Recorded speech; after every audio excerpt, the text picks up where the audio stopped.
हर दिन बदल लेते हो वो। जिस दिन कभी कहते हो कि स्ट्रेट ऑफ हॉर्मुज पर करेंगे, किसी दिन कहते हैं कि हम हमला कर देंगे, फिर कहते हैं नौसेना को ले आएंगे, इजराइल नहीं मानता, ईरान मान गया है, रिजीम चेंज कर देंगे। लेकिन उनकी सत्ता की जो ताकत है वो कम नहीं हुई है।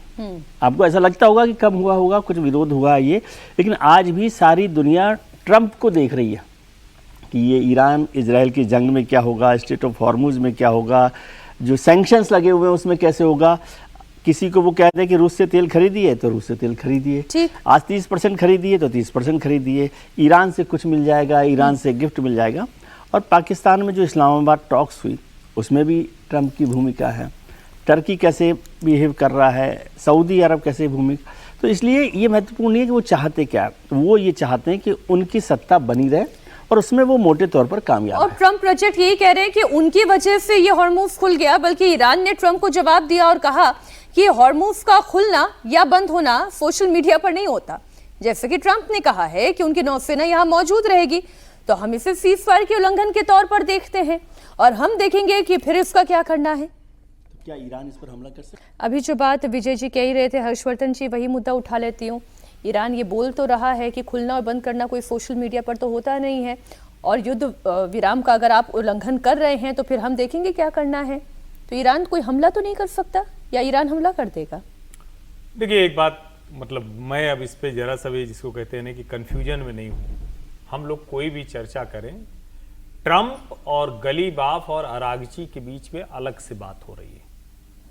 इसमें आप भ्रम मत पालिए कि कोई और मीडिएटर है कहीं और। वो पाकिस्तान को चाहे जिस तरह से जो चाहे उसको बना दें, उनका आदमी है, उनका गुंडा है, उनका शूटर है, उनका दरबारी है, जो आप चाहे समझ लें।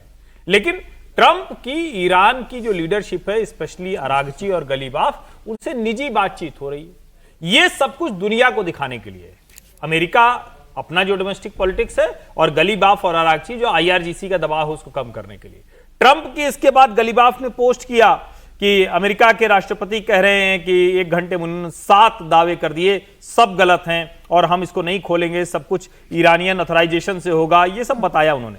लेकिन अंत में क्या है? अंत में यह है कि जिस दिन इतनी भयानक तबाही हो गई, ईरान तबाह हो गया, उसको रास्ता चाहिए था। ट्रंप को क्या था?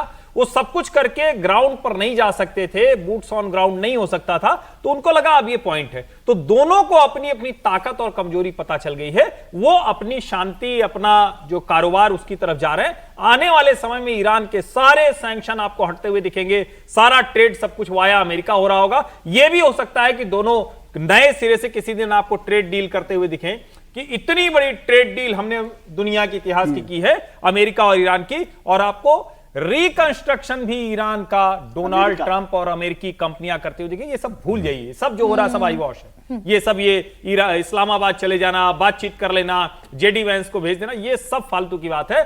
दोनों अपने डोमेस्टिक ऑडियंस को एड्रेस कर रहे हैं, और ट्रंप और गलीबाफ और अरागची के बीच में बातचीत लगभग तय हो चुकी है।